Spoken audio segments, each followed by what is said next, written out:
الحمدللہ وکفا والصلاة والسلام علی عبادہ الذین اصطفیٰ اما بعد فاعوذ باللہ من الشیطان الرجیم بسم اللہ الرحمن الرحیم وعباد الرحمن الذین یمشون علی الارض ہونا واذا خاطبهم الجاہلون قالوا سلاما والذین یبیتون لربهم سجدا وقیاما والذین یقولون ربنا اصرف عنا عذاب جہنم ان عذابها کان غراما انہا ساءت مستقرا ومقاما والذین اذا انفقوا لم یسرفوا ولم یقتروا وکان بین ذلک قواما صدق اللہ العظیم رب اشرح لی صدری ویسر لی امری واحلل عقدۃ من لسانی یفقہوا قولی اللہم ربنا الہمنا رشدنا واعذنا من شرور انفسنا اللہم ربنا نور قلوبنا بالایمان واشرح صدورنا للاسلام ووفقنا لما تحب وترضى اللہم ربنا اجعلنا من عبادک المخلصین اللہم اجعلنا من عبادک المتقین آمین یا رب العالمین۔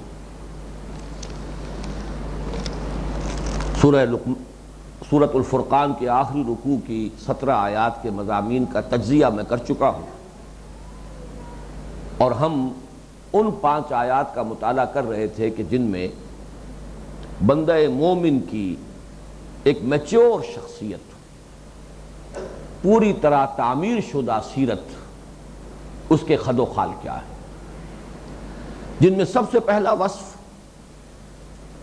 وعباد الرحمن الذین یمشون علی الارض ہونا، تواضع کی کیفیت، جس کے لیے کہ بڑا پیارا انداز اختیار کیا ہے شیخ سعدی رحمۃ اللہ علیہ نے۔ مجھے وہ شعر تو یاد نہیں ہے اس وقت، کہ تم دیکھتے ہو کہ جب کسی درخت پر پھل لگ جاتا ہے تو شاخیں جھک جاتی ہیں۔ جن شاخوں پر آم لگا ہوا ہے، جن پر کوئی پھل جو ہیں وہ لدے پھلے ہیں جو شاخیں، تو وہ جھکیں گی۔ تو اللہ جسے کچھ دے، جتنا دے اتنا ہی اس میں جھکاؤ پیدا ہونا چاہیے، اس میں کوئی تکبر نہ ہو۔ تکبر ہے، عجب ہے، اور اپنی گردنوں کو اکڑا لینا ہے، یہ در حقیقت پیتھولوجی ہے، یہ انسان کی نفسیات کے کسی مرض کی علامت ہے۔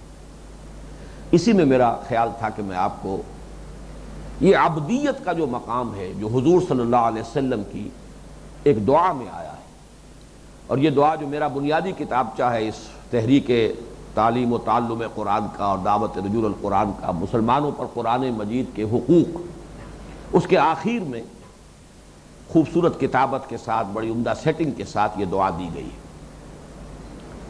حضور کی دعا، یہ رات کی دعاؤں میں سے ہے، تہجد کی دعاؤں میں سے۔ اللہم انی عبدک وابن عبدک وابن امتک فی قبضتک ناصیتی بیدک ماضٍ فی حکمک عدل فی قضاؤک۔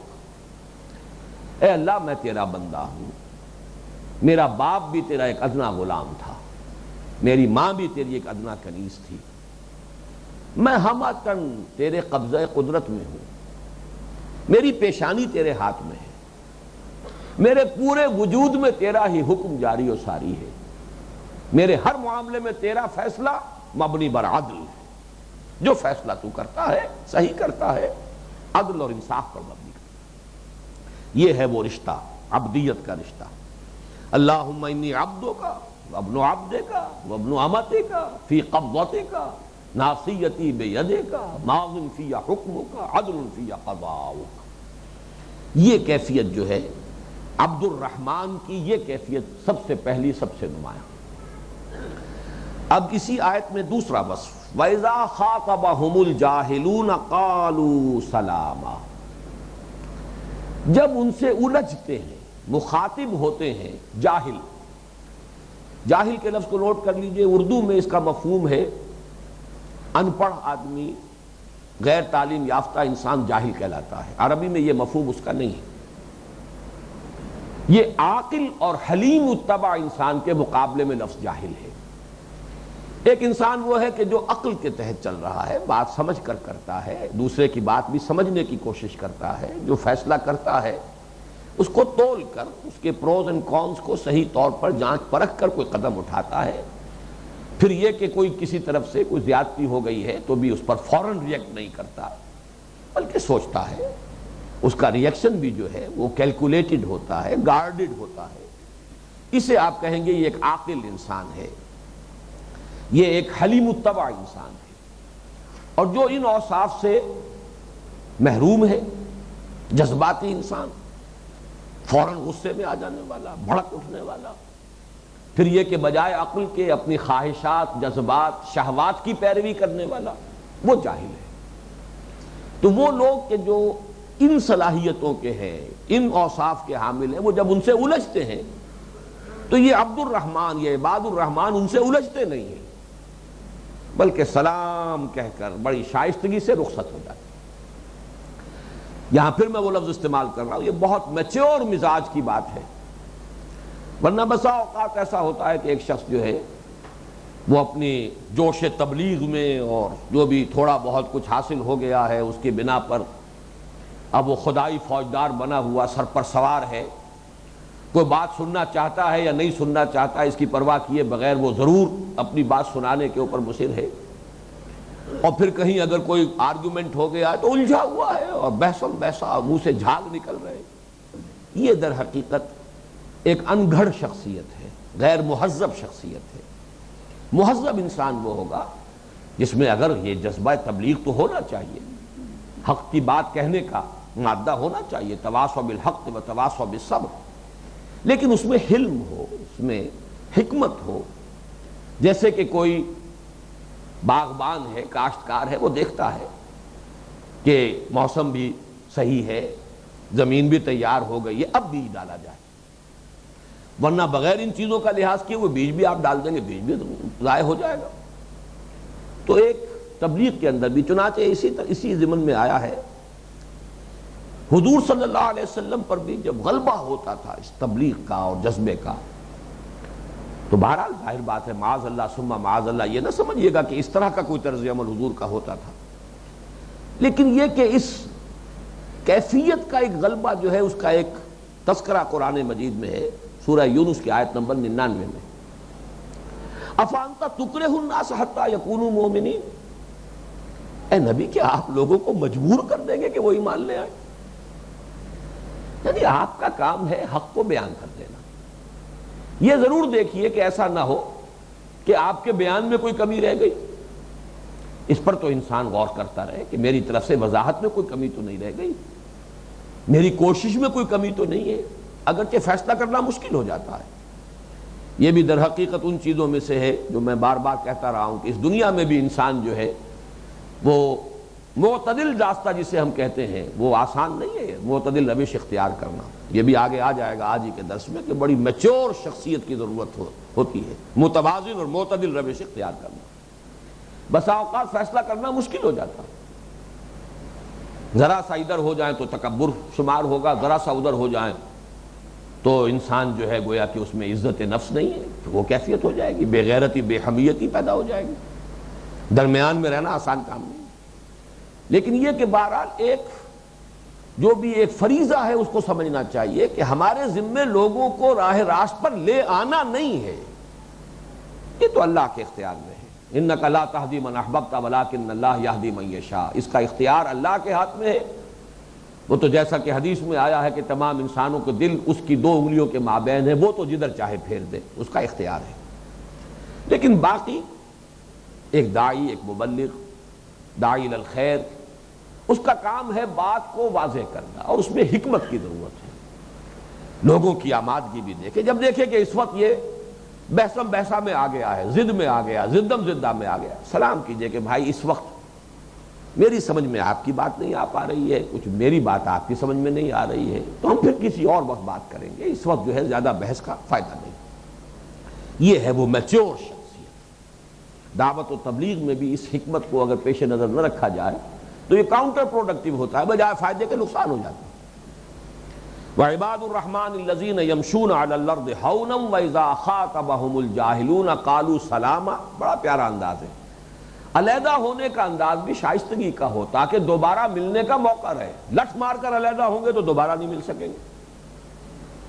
سلام کر کے شائستگی سے کہ بھائی ٹھیک ہے اس وقت کہیں کوئی ہے، کوئی گیپ آف کمیونیکیشن ہے میرے اور آپ کے مابین، آپ کی بات میری سمجھ میں نہیں آ رہی اور میری بات آپ نہیں سمجھ پا رہے، لہذا پھر کسی وقت گفتگو کریں.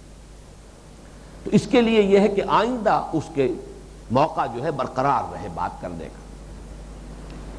والذین یبیتون لربہم سجدا وقیاما. اور وہ لوگ کہ جو باتا یبیتو ہے رات گزارنا، رات گزارتے ہیں اپنے رب کے حضور میں سجدہ کرتے ہوئے کھڑے رہ کر. یہ سجدہ اور قیام نماز کی تعبیر ہے. مختلف ارکان جو ہے نماز کے ان کو مختلف جگہ پر لایا جاتا ہے. کہیں سجدہ کہیں قیام ہے. صرف قم اللیل الا قلیلا، وہ قیام اللیل سے مراد ویسے ہی کھڑے رہنا نہیں ہے بلکہ نماز مراد ہے. کہیں سجدے کا لفظ آ جاتا ہے، کہیں تسبیح کا لفظ آ جاتا ہے. تو مختلف جو ہے نماز کے اجزاء یا ارکان ان کے ذکر سے پوری نماز مراد ہوتی ہے. لیکن یہاں نوٹ کیجئے یہاں اقامت صلاۃ کا ذکر نہیں ہے، فرض نماز کا ذکر نہیں ہے. یہ سب سے اہم جو مقام ہے کہ جہاں آپ کو وہ پہلا درس اور دوسرا درس جو ہے اس منتخب نصاب کے حصہ سوم کا، اس کا جو تقابل ہے یا سائملٹینیس کنٹراسٹ جو ہے وہ سب سے زیادہ نمایاں یہاں ہے. وہاں نماز صلاۃ، اور صلاۃ بھی والذین هم علی صلاتہم دائمون، والذین هم علی صلاتہم یحافظون، والذین هم علی صلواتہم یحافظون. یہ ہے اقامت صلاۃ. گویا کہ فاؤنڈیشن جو ہے وہ فرض نماز ہے. تعمیر شخصیت کی اصل بنیاد فرض نماز ہے. اس نماز کا اصل جوہر میں پچھلے درس میں بیان کر چکا ہوں. وہ اس کی مداومت، محافظت، تعدیل ارکان، اس کے تمام حقوق ادا کرنا، اس کی وقت کی پابندی، اس کے تمام آداب کو ملحوظ رکھتے ہوئے اور اسے باجماعت ایک پورے نظام کے طور پر اختیار کرنا. یہ ہے فاؤنڈیشن. یہاں اس فاؤنڈیشن کا ذکر نہیں کیا بلکہ بلند ترین مقام جو اس نماز کا ہے وہ جوف اللیل. حدیث میں آیا ہے والناس نیام، جبکہ لوگ سوئے ہوئے ہو، جبکہ کسی کے علم میں نہ ہو.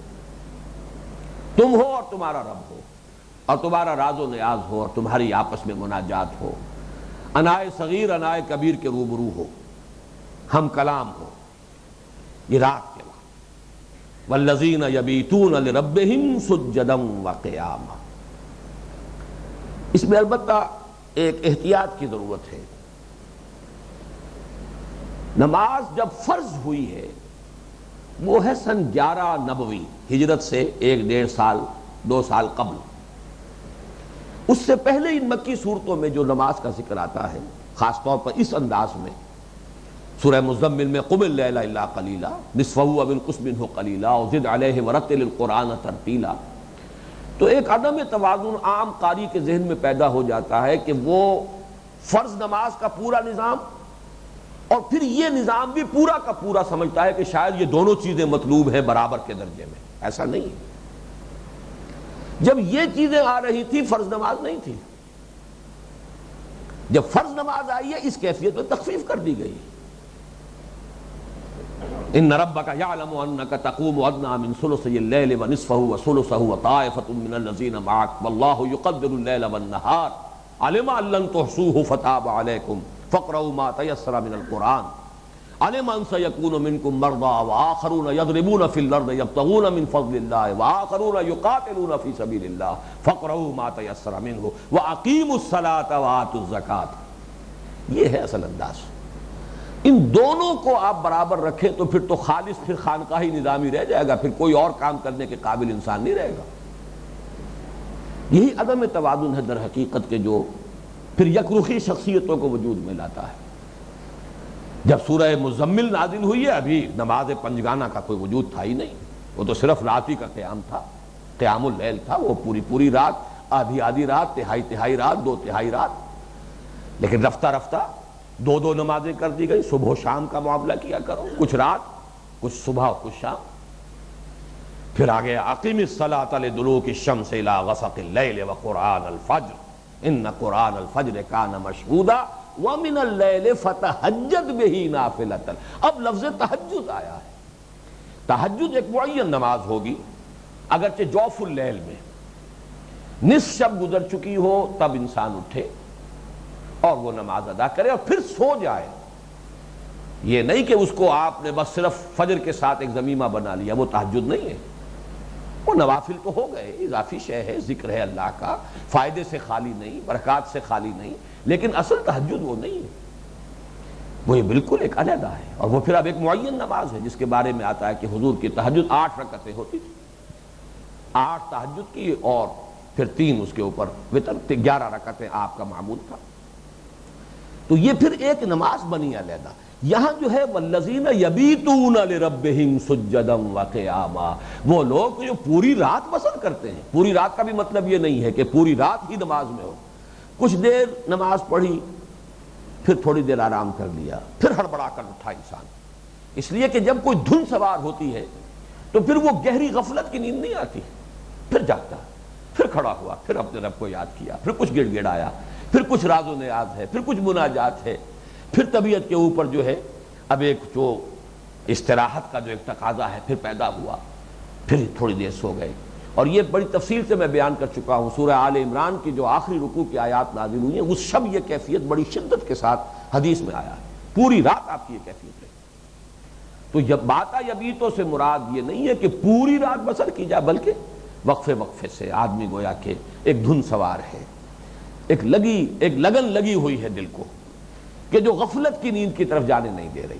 لیکن یہ بھی وہ دور جو ابتدائی دور ہے، جب اس کا بدل آ گیا، 5 نمازیں، اس کا پورا نظام، اس کی پابندی، اس کی محافظت، اس کی مداومت، تو اب یہ کیفیت جو ہے ظاہر بات ہے کہ اللہ نے ہی بنایا ہے انسان کے جسم کو، اس کے تقاضوں کو وہ خوب جانتا ہے۔ وَإِنَّ لِنَفْسِكَ عَلَيْكَ حَقًّا، تمہارے نفس کا بھی تم پر حق ہے، اس کا بھی ایک حق ہے جو تمہیں ادا کرنا ہوگا۔ اس اعتبار سے پھر وہ توازن جو ہے اس کو ذہن میں رکھنا ضروری ہے۔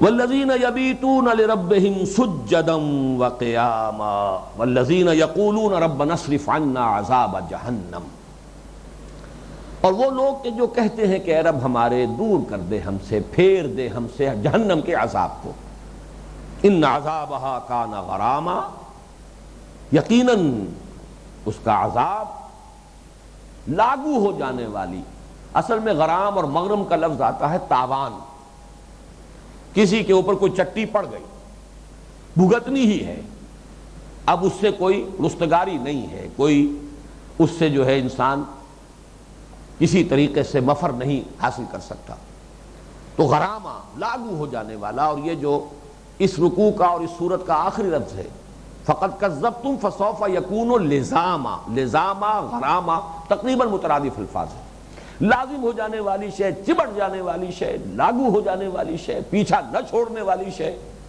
یہ گویا کہ غرامہ اور لزامہ دونوں کا مفہوم ہے۔ ان عذابہا کان غراما انہا سات مستقرا و مقاما، یقیناً وہ بہت بری جگہ ہے، مستقر ہونے کے اعتبار سے بھی اور مقام ہونے کے اعتبار سے بھی۔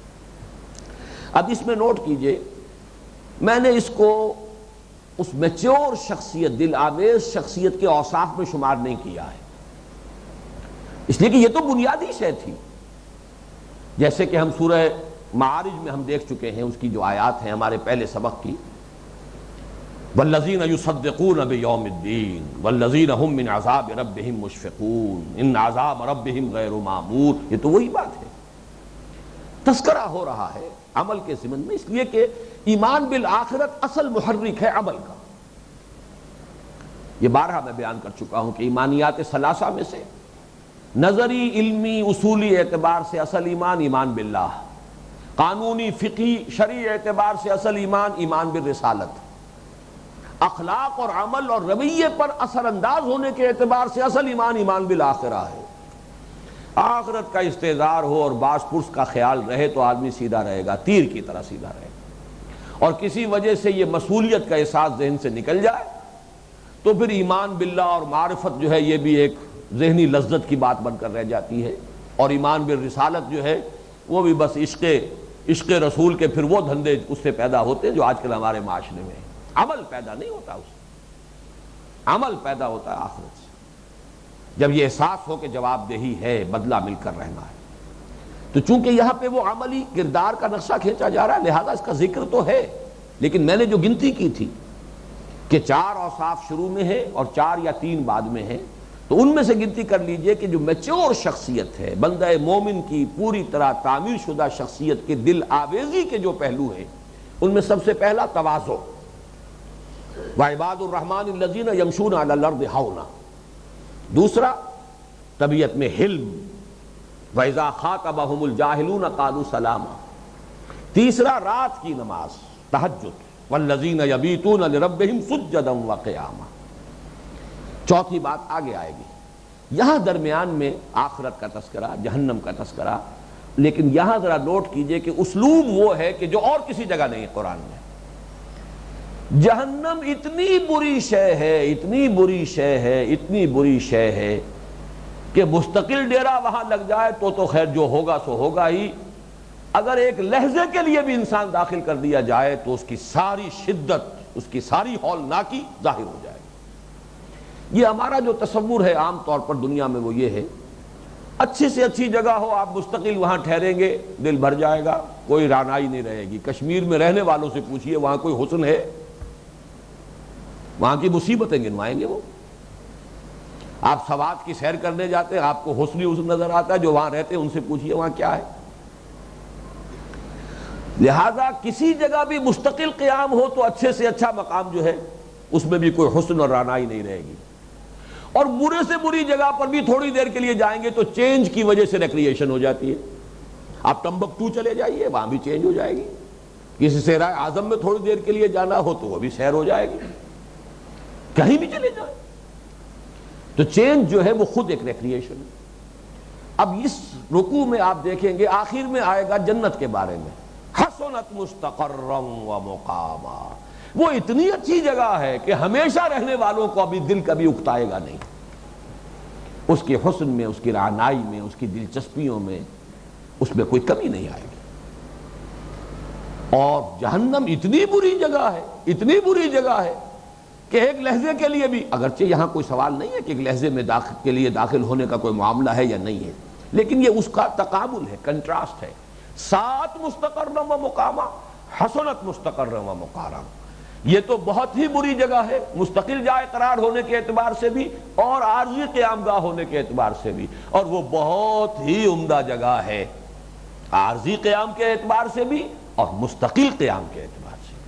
وہاں دل بھرے گا نہیں، اور یہاں ایک لحظہ جو ہے قدم رکھتے ہی اس کی تمام شدائد، اس کے مصائب، اس کی سختیاں، اس کی ہولناکیاں پورے طور پر اپنے آپ کو منکشف کر دیں۔ انہا سات مستقرا و مقاما، اب آ رہا ہے وہ چوتھا وصف، یہ بھی پھر وہ میچور شخصیت کی علامت ہے۔ والذین اذا انفقوا لم یسرفوا ولم یقتروا وکان بین ذلک قواما، اور وہ لوگ کہ جب خرچ کرتے ہیں تو نہ تو اسراف سے کام لیتے اور نہ ہی وہ کمی کرتے ہیں، جہاں جتنا ضروری ہے اس سے رک جانا، اس کو ہم عام عرف عام میں کہیں گے بخل۔ نہ وہ اسراف کرتے ہیں کہ ضرورت سے زائد خرچ کریں، اور نہ ہی وہ بخل سے کام لیتے ہیں۔ وَكَانَ بَيْنَ ذَلِكَ قَوَامًا، بلکہ اس کے بین بین ان کا طرز عمل، ان کی روش، ان کا موقف، ان کا مقام اس کے بین بین ہے۔ جیسا کہ میں عرض کر رہا تھا، یہ بین بین ہونا ہی سب سے مشکل کام ہے، اور یہ انسان کی میچورٹی کی بہت بڑی علامت ہے۔ اس کی پوری شخصیت کے اندر ایک پختگی آ چکی ہو، اور اس پختگی کا ایک ظہور اس میں بھی ہوگا۔ تنگی بھی ہے، چنانچہ ایک حدیث میں بھی الفاظ آئے ہیں جس میں امرنی ربی بتسع، میرے رب نے مجھے 9 باتوں کا حکم دیا ہے۔ خشیت اللہ فی السر والعلانیہ، والکلمۃ العدل فی الغضب والرضا، والقصد فی الفقر والغنا۔ اور یہ حدیث ایسی ہے کہ اس میں حضور نے یہ نہیں فرمایا کہ میں تمہیں حکم دے رہا ہوں، ایسی حدیثیں بھی ہیں کہ اللہ نے مجھے حکم دیا، میں تمہیں حکم دے رہا ہوں، اللہ امرنی بہن، آمرکم بخمس اللہ امرنی بہن، میں تمہیں 5 باتوں کا حکم دے رہا ہوں، اللہ نے مجھے ان کا حکم دیا ہے۔ اور یہ حدیث وہ ہے امرنی ربی بتسع، اس لیے کہ واقعہ یہ ہے، اور اچھا ہے مجھے یاد آ گیا ورنہ میرے ذہن میں آج نہیں تھا، اس رکوع کا جو مضمون ہے اس کے اعتبار سے مناسبت رکھنے والی حدیث وہی ہے، وہ چوٹی کی چیز ہے، وہاں تک پہنچنا آسان نہیں ہے۔ یہ ضرور ہے کہ ہمیں اس آئیڈیل کو سامنے رکھنا چاہیے، پھر یہ کہ اپنی اپنی ہمت ہے، جتنا بھی آدمی اس تک رسائی حاصل کر لے، جتنا ترفع ہو جائے، لیکن بہت اونچے مقام۔ 3 چیزوں کے 3 گروپس ہیں۔ امرنی ربی بتسع خشیت اللہ فی السر والعلانیہ، کھلے اور چھپے ہر حال میں اللہ کا خوف رہے۔ پبلک میں تو آ کر ہر شخص متقی بن جاتا ہے، یہ تو تخلیے میں متقی ہو تب متقی ہے اصل میں۔ خشیت اللہ فی السر والعلانیہ وکلمۃ العدل فی الغضب والرضا، عدل کی بات کروں چاہے کسی سے ناراضگی ہو اور چاہے اس کے ساتھ میں راضی ہوں، یہ میرا کسی سے ناراض ہونا یا راضی ہونا یہ اثر انداز نہ ہو اس پر کہ میں عدل کی بات نہ کہہ سکوں۔ کلمۃ العدل فی الغضب والرضا والقصد فی الفقر والغنى، اور میانہ روی چاہے فقر ہو، احتیاج ہو، کمی بھی ہے تو ضروری خرچہ وہ کرنا چاہیے، کسی وقت قرض بھی آدمی لیتا ہے، ٹھیک ہے، لیکن یہ کام تو کرنے کا ہے۔ حضور بھی قرض لیتے تھے، قرض لینا کوئی گناہ نہیں ہے، لیکن بہرحال انسان قرض لیتا ہے اپنے وسائل کو دیکھتے ہوئے، اس کو ریپے کرنے کے لیے میرے پاس کیا وسائل ہیں، لیکن یہ کہ ایسا نہ ہو کہ اگر کسی وقت کوئی تنگی ہے تو پھر جہاں ضروری خرچ کرنے کا مقام ہے وہاں پر بھی آدمی ہاتھ روک لے۔ والقصد فی الفقر والغنا، فقر ہو چاہے غنا ہو، یہ نہیں ہونا چاہیے کہ کسی وقت محتاط ہے، بہت پیسہ ہے، دولت آئی ہے تو اب وہ اللے تللے ہو رہے ہیں اور حاتم طائی کی قبر کو لاتے ماری جا رہی ہیں، یہ نہیں۔ یہ دونوں کیفیات جو ہیں وہ در حقیقت وہ اممیچورٹی کی علامت ہوگی۔ والقصد فی الفقر والغنا، حدیث بھی پوری کر ہی دوں، وان اصل من قطعنی واعطی من حرمنی واعفو عمن ظلمنی، جو مجھ سے کٹے میں اس سے جڑوں، جو مجھے محروم رکھے میں اسے دوں، جو مجھ پر ظلم کرے میں اسے معاف کر دوں۔ وَأَن يَكُونَ صَمْتِي فِكْرًا وَنُطْقِي ذِكْرًا وَنَظَرِي عِبْرًا، یہ ویسے بھی جس کو کہا گیا ہے جوامع الکلم، بہت جامع کلمات جس میں کہ علم اور حکمت کے بڑے بڑے خزانے ہیں، میری خاموشی فکر پر مشتمل ہو، غور و فکر، تفکر و اعتبار، میری گفتگو ذکر پر مشتمل ہو، اللہ کی بات ہو رہی ہو، اللہ کی بات پہنچائی جا رہی ہو، اللہ کی ذکر کیا جا رہا ہو۔ وَنَظَرِ عِبْرَةً، اور میرا دیکھنا سبق حاصل کرنے کے لیے، عبرت حاصل کرنے کے لیے، جہاں دیکھوں نتیجہ حاصل کروں، کوئی عبرت حاصل کروں۔ وَأَن يَكُونَ صَمْتِي فِكْرًا وَنُطْقِي ذِكْرًا وَنَظَرِي عِبْرَةً، اور آخری بات وَأَنْ آمُرَ بِالْمَعْرُوفِ وَأَنْهَىٰ عَنِ الْمُنکَرِ، اور یہ 10ویں بات ہے، 9 باتیں پوری ہو چکی ہیں، لیکن یوں سمجھیے کہ سب کے لیے فائنل جو ہے سیل کہ نیکی کا حکم دوں بدی سے روکوں۔ یہ چونکہ ہر مومن کو حکم ہے اس لیے اس کو حضور نے شمار نہیں کیا، ورنہ 10 باتیں کہتے ہیں، 9 باتیں کہ جو خاص مجھے حکم دیا اللہ نے۔ امرنی ربی بتسع خشیت اللہ فی السر والعلانیہ وکلمۃ العدل فی الغضب والرضا والقصد فی الفقر والغنا وان اصل من قطعنی واعطی من حرمنی واعفو عمن ظلمنی وان یکون صمتی فکرا ونطقی ذکرا ونظری عبرہ، 9 باتیں پوری ہو گئی۔ وان آمر بالمعروف وانہی عن المنکر، یہ ہے وہ قصد فی الفقر والغنا۔ فرمایا والذین اذا انفقوا لم یسرفوا ولم یقتروا وکان بین ذلک قواما، یہ قصد کا لفظ آ چکا ہے ہمارے تیسرے درس میں۔ حضرت لقمان کی نصیحتوں میں بھی آخری جو آیت تھی اس رکوع کی، وَاقْصِدْ فِي مَشْيِكَ وَاغْضُضْ مِنْ صَوْتِكَ، اپنی چال میں میانہ روی اختیار کر۔ اور وہاں میں نے عرض کیا تھا چال سے مراد صرف چلنا ہی نہیں ہے، بلکہ یہ تو آپ کی روش، چال ڈھال، پورا معاملات، تمام زندگی کے معاملات کے اندر چال ڈھال کی روش اختیار کرنا، اعتدال کی روش اختیار کرنا۔ قصد کا لفظ جو آتا ہے وہ عربی زبان میں قصد السبیل، سیدھا راستہ، اس لیے کہ آپ کو معلوم ہے کہ دو جو نقاط پوائنٹس ہوں گے تو ان کے درمیان جو کم سے کم ڈسٹنس ہوگا وہ اسٹریٹ لائن ہوگی. تو قصد السبیل سب سے درمیانی راستہ جو سب سے سیدھا راستہ ہوگا. اور سفراً قاصداً یہ سورہ توبہ میں لفظ آیا ہے. بہرحال اسی سے لفظ اقتصاد بنا. اقتصادیات، اصل میں اقتصادیات کا عنوان کیا ہے؟ مالی معاملات کے اندر ایسی میانہ روی، اعتدال، ہیوز اور ہیو نوٹس کے طبقات پیدا نہ ہو جائیں. کہ لا یکون دولتم بین الاغنیاء منکم، ایسا نہ ہو کہ ایک طرف دولت کے انبار لگتے چلے جائیں اور ایک طرف فقر اور احتیاج ہو، جس کو شاہ ولی اللہ دہلوی کہتے ہیں رحمۃ اللہ علیہ کہ یہ دو دھاری تلوار ہے.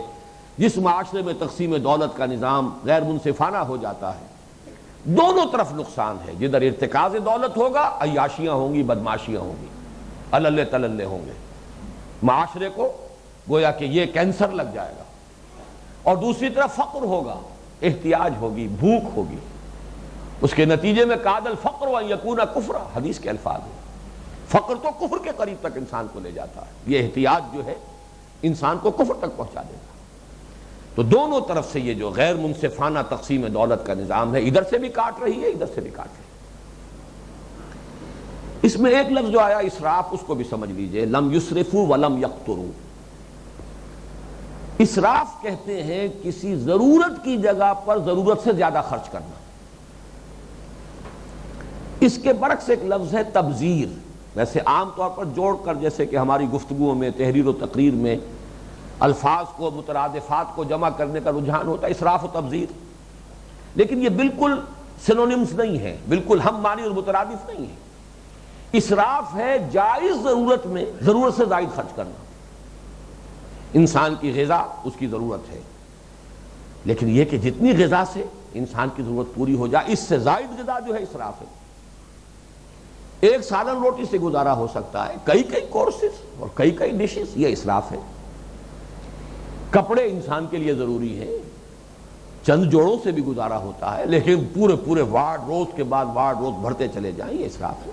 حالانکہ بدن کی ضرورت ہے کپڑا. تو ضرورت سے زائد ایک چھت چاہیے ہر ایک کو. روٹی کپڑا اور مکان پورا کر رہا ہوں میں، چھت ہر ایک کو چاہیے، شیلٹر چاہیے. لیکن بڑے بڑے محل اور بڑے بڑے جو ہیں اس کے لیے حویلیاں تعمیر کرنا، یہ اسراف ہوگا. جبکہ تبذیر یہ آئے گا سورہ بنی اسرائیل کا جو تیسرا اور چوتھے رکوع کا درس ہے، اس میں آئے گا وَلَا تُبَذِّرْ تَبْذِيرًا إِنَّ الْمُبَذِّرِينَ كَانُوا إِخْوَانَ الشَّيَاطِينَ. تبذیر کہتے ہیں بلا ضرورت صرف نمود اور نمائش کے لیے خرچ کرنا. یہ تو گویا کہ شیطنت ہے. وَلَا تُبَذِّرْ تَبْذِيرًا إِنَّ الْمُبَذِّرِينَ كَانُوا إِخْوَانَ الشَّيَاطِينَ. نمود و نمائش کے لیے دولت خرچ نہ کرو. اور یہ جو لوگ صرف نمود و نمائش کے لیے مال اڑاتے ہیں یہ شیطانوں کے بھائی ہیں. یہ تو جب ہم سورہ بنی اسرائیل کے وہ آیات پڑھیں گے تو میں اس کی وضاحت تفصیل سے کروں گا، لیکن نوٹ کر لیجئے والذین اذا انفقوا لم یسرفوا ولم یقتروا وکان بین ذلک قواما. اور وہ لوگ کہ جو خرچ کرتے ہیں جب تو بین کی ایک روش، امت مقتصدہ، درمیانی امت، درمیان کی ایک روش. یہ مقتصدہ کا لفظ قرآن مجید میں مقام مدح میں 3 دفعہ آیا، مقتصد اور مقتصدہ، بین معتدل روش. لیکن جیسا کہ میں عرض کر چکا ہوں سب سے مشکل کام یہی، توازن اور اعتدال ہی سب سے مشکل ہے. یا آدمی اس انتہا کو نکل جاتا ہے یا ادھر نکل جاتا ہے، یا نعرے بازی ہو رہی ہے، اپنے دامن کردار کا خیال ہی نہیں ہے کہ میں خود کہاں ہوں، لیکن جہاد ہو رہا ہے اور جا رہے ہیں اور جان دی جا رہی ہے. اور یا یہ ہے کہ پھر وہ اپنے ہی تزکیے میں لگے ہوئے ہیں، معاشرے کی فکر ہی نہیں ہے، زمانہ کدھر جا رہا ہے، ماحول کدھر جا رہا ہے. ان دونوں کے مابین توازن پیدا کرنا آسان کام نہیں ہے. یا خانقاہی نظام ہوگا اور یا پھر جو کچھ ہمارے ہاں ہوتا ہے عام طور پر دین کے نام پر، اور اسی وجہ سے ناکامیوں پر ناکامیاں مقدر بنتی چلی جا رہی ہیں، وہ توازن نہیں. تو یہ سب سے علقہ شے. ان 5 آیات میں 4 اوصاف آ گئے. اب ہے وہ اس رکوع کا جوف، اس کا پیٹ، اس کا درمیانی حصہ. اگرچہ اسلوب تو اس کا بھی یہی ہے، والذین لا يدعون مع اللہ الہا آخر ولا يقتلون النفس التي حرم اللہ الا بالحق ولا يزنون. اور وہ لوگ کہ جو اللہ کے ساتھ کسی اور معبود کو نہیں پکارتے اور نہ ہی وہ قتل کرتے ہیں کسی جان کو مگر حق کے ساتھ، اس جان کو جسے اللہ نے محترم قرار دیا ہے، اور نہ ہی وہ زنا کرتے ہیں۔ یہ چیز جو ہے اگرچہ اسلوب وہی ہے، وہ اوصاف میں میں نے ان کو شمار نہیں کیا، کیوں نہیں کیا، نوٹ کیجئے، یہ تو بڑے بیسکس ہیں، یہ تو وہ چیزیں ہیں کہ جس کے بغیر اسلام کا کسی بندہ مومن کا کوئی تصور ہی نہیں۔ یہاں ہم یہ کہیں گے کہ یہ بطور تعریض ہے، یہاں در حقیقت اشارہ کیا جا رہا ہے جو مخالفین ہیں، جماعت تو موجود ہے، ایک طرف حضور ہے محمد الرسول اللہ والذین معہ، ایک طرف ان کے مخالفین ہیں، معاندین ہیں، مشرکین ہیں، ان کے اوصاف کی طرف اشارہ کیا جا رہا ہے۔ لیکن یہ کہ واقعہ یہ ہے کہ یہ اس اعتبار سے فلسفہ دین کا بہت اہم مقام ہے کہ دین اور شریعت کا جو ڈھانچہ بنا ہے اسلام میں، اس میں تین چیزیں انتہائی فنڈامنٹل ہیں، بڑی بنیادی، جس کی کہ تفصیل آئے گی سورہ بنی اسرائیل کے تیسرے اور چوتھے رکوع میں۔ شرک سے اجتناب، احترام جان، اور زنا سے اجتناب، قتل ناحق سے اجتناب، شرک سے اجتناب، زنا سے اجتناب۔ یہ گویا کہ وہ فنڈامنٹل آبجیکٹیوز ہیں جن کے تحت پھر قانون سازی کی گئی ہے۔ زنا کو روکنا مقصود ہے، لہذا پردہ، سیگریگیشن آف سیکسز، ستر اور حجاب کے احکام۔ اصل مقصود کیا ہے؟ زنا کو روکنا۔ قتل نفس، اس کو روکنے کے لیے بڑا تفصیلی قانونی نظام، احترام جان۔ اور اس کو اس اعتبار سے لیجئے تو یہ شرک اور توحید کا مسئلہ کیا ہے؟ یہ تو در حقیقت وہ شے ہے کہ جس پر پورے انسان کے ذہن اور فکر کی درستی کا دار و مدار ہے۔ شرک کی طرف گئے تو پورا کا پورا معاملہ جو ہے آپ کا نقطہ نظر ہی غلط ہو گیا، بات ہی ختم ہوئی۔ توحید ضروری ہے فکر کی درستی کے لیے، انسان کی صحت، اس کے نظریات کی، اس کے فکر کی، اس کی جڑ، اس کی بنیاد توحید۔ پھر یہ کہ جس معاشرے میں احترام جان نہیں ہے، تمدن کی جڑ ختم ہو گئی۔ تمدن کی جڑ کیا ہے؟ مین از گریگوریس اینیمل، مل جل کر رہتا ہے، متمدن حیوان ہے۔ اور یہ تمدن کی ساری بنیاد یہ ہے کہ جان کا احترام ہو، قتل نفس نہ ہو۔ جس معاشرے میں اس شے کو ہلکا سمجھ لیا گیا ہو، گویا کہ تمدن کی جڑ کٹ گئی۔ اور تیسری چیز ہے، جس معاشرے میں زنا رواج پا جائے، اس میں فساد، وہ سنڈاس بن جاتا ہے، تعفن، بدبو، کوئی خیر اس میں نہیں رہے گا، پورا عائلی نظام درہم برہم ہو جائے گا، شوہروں اور بیویوں کے درمیان باہمی اعتماد نہیں رہے گا، ان کی باہمی الفت، آپس میں رافت، آپس کی ہمدردی، آپس کا اعتماد، یہ ختم ہو گیا تو جو اگلی نسل پل رہی ہے اس کے لیے صحت مند ماحول نہیں ہے، منفی اثرات پیدا ہوں گے۔ اب وہاں سے مجرم اور باغی جو ہے پروان چڑھیں گے، اس لیے کہ وہ صحت مند ماحول نہیں۔ یہ تین ہیں فنڈامنٹلز۔ اور اگر آپ شریعت کا جائزہ لیں گے، جیسا کہ میں نے عرض کیا، آگے چل کر یہ بات آئے گی وضاحت کے ساتھ، ہمارے اس منتخب نصاب میں تو جو سورہ بنی اسرائیل کا سبق ہے، تیسرا اور چوتھا رکوع، لیکن یہ ہے کہ سورہ نساء میں جو معاشرتی سطح پر واقعہ یہ ہے کہ قرآن مجید کی سب سے اہم صورت ہے، اس میں ان کو پورے فلسفے کو جو ہے انہی تین بنیادوں پر اٹھایا گیا۔ توحید یہ ہے گویا کہ فکر انسانی کی صحت، اس کا نقطہ نظر، اس کی سوچ، اور ظاہر بات ہے انسان حیوان عاقل ہے، ذہن اور فکر اور سوچ جو ہے یہ اس کا ایک امتیازی وصف ہے، وہی ٹیڑھا ہو گیا تو سارا کا سارا معاملہ غلط ہو گیا۔ نمبر دو، تمدن، مدنیت، اور اس تمدن کی بنیاد احترام جان۔ جس شخص نے ایک جان کو قتل کر دیا ناحق، فکانما قتل الناس جميعا ومن احیاها فکانما احیا الناس جميعا، ایک انسانی جان کا ناحق قتل کرنا اس کے مساوی ہے کہ گویا کہ تمام انسانوں کو قتل کر دیا۔ یہ آخر کیوں ہے یہ شدت؟ اس لیے کہ تمدن کی جڑ یہی ہے، ناحق قتل جو ہے وہ تمدن کی جڑ کو کاٹ دیا آپ نے۔ اور معاشرے کے اندر صحت، معاشرے کے اندر اچھی فضا، عورت اور مرد کا جو بھی یہ دو پہیے ہیں گاڑی کے، ان کے مابین صحیح ربط اور ارتباط، صحیح موافقت، اور اس سے یہ ہے کہ اگلی نسل کے ایک صحیح ماحول میں پروان چڑھنے کا امکان ختم ہو جائے، جہاں یہ عفت نہ رہے، عصمت نہ رہے، جہاں زنا کا چرچا ہو جائے۔ تو یہ یوں سمجھیے کہ یہ اکبر الکبائر بھی ہیں۔ دین کے فلسفے، دین اب دین کے نظام، نظام شریعت، نظام قانون، اس کے اعتبار سے یہ تین فنڈامنٹلز ہیں۔ توحید فکر و نظر کی درستی کے لیے، احترام جان تمدن کے استحکام کے لیے، زنا کا استیصال ایک تہذیب اور تمدن کو صحت مند ماحول دینے کے لیے۔ اور جہاں تینوں چیزیں گئیں، یہ گویا کہ سب سے بڑے گناہ ہیں۔ والذین لا يدعون مع اللہ الہا آخر ولا يقتلون النفس التي حرم اللہ الا بالحق۔ نفس کے لیے لفظ آیا حرم اللہ، اللہ نے محترم قرار دیا ہے اسے۔ احترام جان، آدمیت احترام آدمی است۔ علامہ اقبال کا بڑا پیارا یہ مصرع ہے۔ الا بالحق کی چار شکلیں ہیں علماء اور فقہاء اسلام کے نزدیک، چار کے سوا جو شکل بھی ہے قتل کی وہ قتل ناحق ہے۔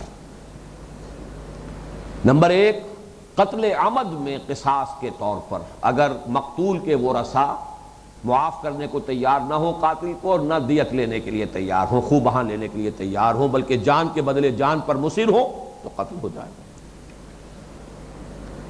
نمبر دو، زانی شادی شدہ، یہ قتل کی سخت ترین شکل ہے رجم، شادی شدہ ہو کر زنا کرے۔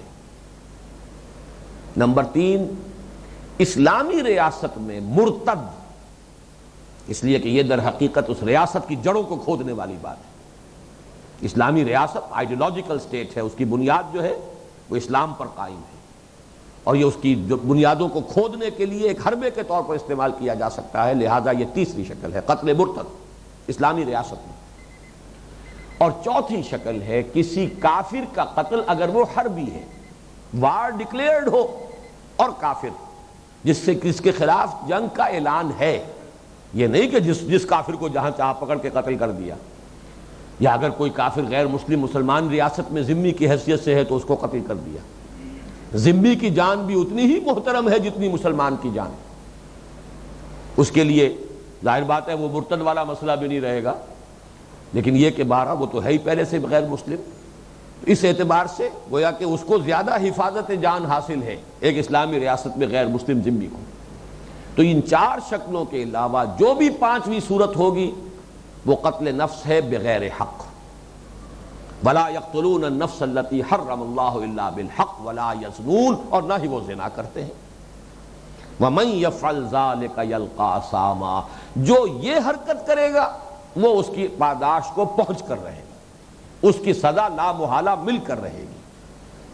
اس کی تفصیل بھی ہے کچھ، پھر اس میں استثناء بھی ہے، اور اس استثناء کے حوالے سے توبہ کا فلسفہ ہے جو اس رکوع میں آ رہا ہے۔